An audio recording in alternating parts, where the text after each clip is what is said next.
2020 is a tragic year for not only people from a few countries, but most citizens of the Earth. In this year, it is possible that hanging out with a bunch of friends could sentence to death. This could all be attributed to the coronavirus disease. In fact, coronavirus has caused over 2 million deaths within a year. The COVID-19 pandemic can be described as the greatest challenge we have faced since World War II. To stop the spread of coronavirus, World Health Organization, as known as WHO, recommends the use of face masks. As one of the ways how COVID-19 spreads is called airborne transmission, which means the virus can spread between people through respiratory droplets that would be produced whenever we cough, sneeze, sing, talk, or breathe. Yet, the main purpose of a face mask is to reduce the number of particles expelled from our mouth. So, wearing a mask during pandemic is either the protection for healthy persons or the prevention to onward transmission. Due to the huge demand of face masks during the pandemic, we can find various of face masks in the market or even videos on how to make a face mask at home. But here is the question: which one is the one we should buy? Which kind of face mask is most effective in preventing airborne pathogens? In general, the public could get access to all types of face masks. However, not all masks are effective on preventing the spread of respiratory infections and bacteria. For the most common one, surgical mask is made of a thin disposable material. According to a 2013 study published in Aerosol Science and Technology, surgical face masks can filter out about 60% of smaller inhaled particles. They are primarily intended to stop droplets, sprays, and splatters and are not designed to be used more than once. Other than the regular surgical masks, there are different kinds of respirator like N95 respirator, which is capable to filter out 95% of particles from the air breathed in. In specific, it filters out particles larger than 0.3 microns in size, while the coronavirus itself is around 0.1 microns in size. But it's usually attached to something larger such as respiratory droplets, which makes the respirator effective against the coronavirus. The supply of it is scarce and should be reserved for healthcare workers and other medical first responders.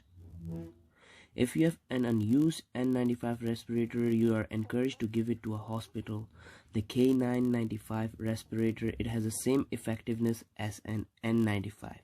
According to Sean Kelly, founder of New Jersey-based PPE of America, their main difference is that N95 is the US standard and the KN95 is the China standard, which means only N95 is approved to the healthcare in use in the United States, but not the KN95, even though they have very similar protectiveness. The filtering facepiece respirator is disposable but not commonly used to stop the spread of airborne illness. It is rather to be worn to decrease exposure to particles that come from wood dust, animal dander, and pollen. Those with allergies might consider using this type of face mask during the pandemic. The P100 respirator, which is 99.97% filtration, is usually worn by painters, woodworkers, and anyone who may be in contact with lead, asbestos, or chemicals. The full face respirator, reusable, can be filtered out with contaminants with the help of cartridges or filters, typically used for home improvement projects. They should only be reserved for those who have already been having breathing problems or respiratory. Apart from respirators, there are also some non-official masks I would like to call. For example, the bandana, a triangular or square piece of cloth that's often worn as a head or neck covering. Wearing a bandana can decrease droplet and spray caused by coughing and sneezing from 8 feet or above to about 4 feet. Lastly, the t-shirt mask. You can tell by its name. It could be made from an old t-shirt which is rather cheap and easy to make. According to a 2013 study published in Disaster Medicine and Public Health Preparedness, T-shirt masks are one-third as effective as disposable surgical masks. Nevertheless, information on the internet is about making beliefs. As scientists, we must see the results with our own eyes. Let's see how we test various types of mask material. So here's how we conduct the experiment.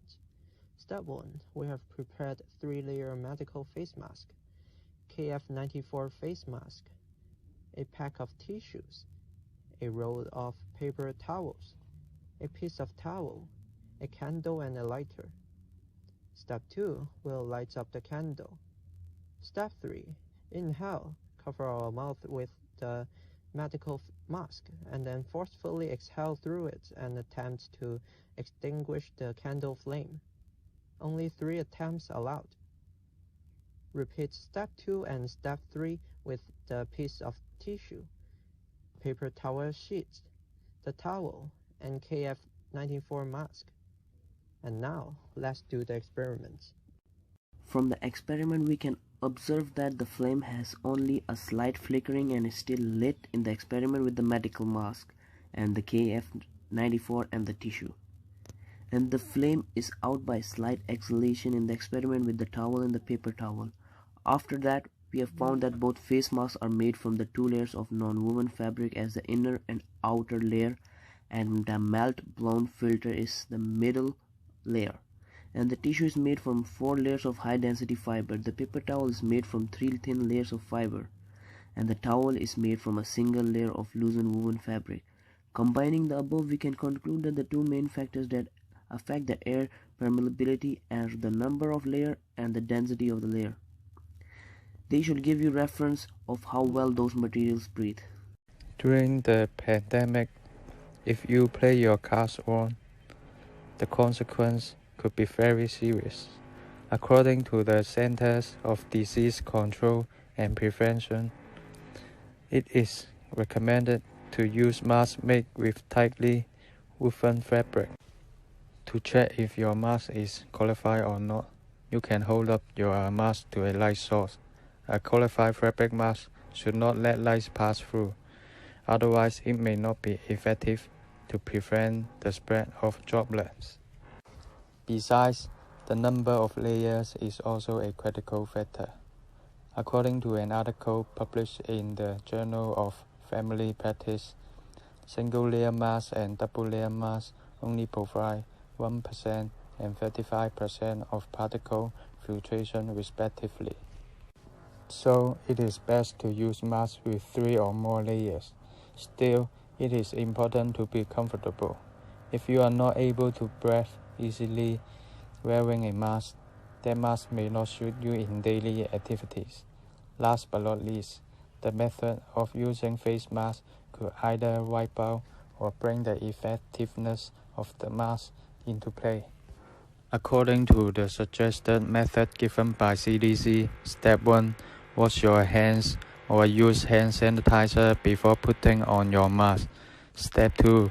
Put the mask over your nose and mouth and secure it under your chin.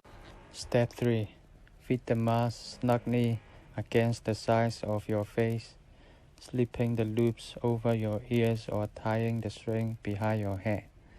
If you have to continually adjust your mask, it doesn't fit properly, and you might need to find a different mask type or brand. Step 3. Fit the mask snugly against the sides of your face, slipping the loops over your ears or tying the string behind your head. If you have to continually adjust your mask, it doesn't fit properly, and you might need to find a different mask type or brand. Make sure you can breathe easily. After using the mask, you should first untie the strings behind your head or stretch the ear loops. Then, handle only by ear loops or ties while folding outside corner together, and store it in a clean plastic bag. If it is a fabric mask, wash it every day or throw the medical mask in the trash. Be careful not to touch your eyes, nose, and mouth when removing, and wash your. In conclusion, KN95 and KF94 are the masks you should buy. Not only they have high particle filtration, which gives you strong protection against the pandemic, but they are also handy and comfortable to use. You can get yours online very easily. So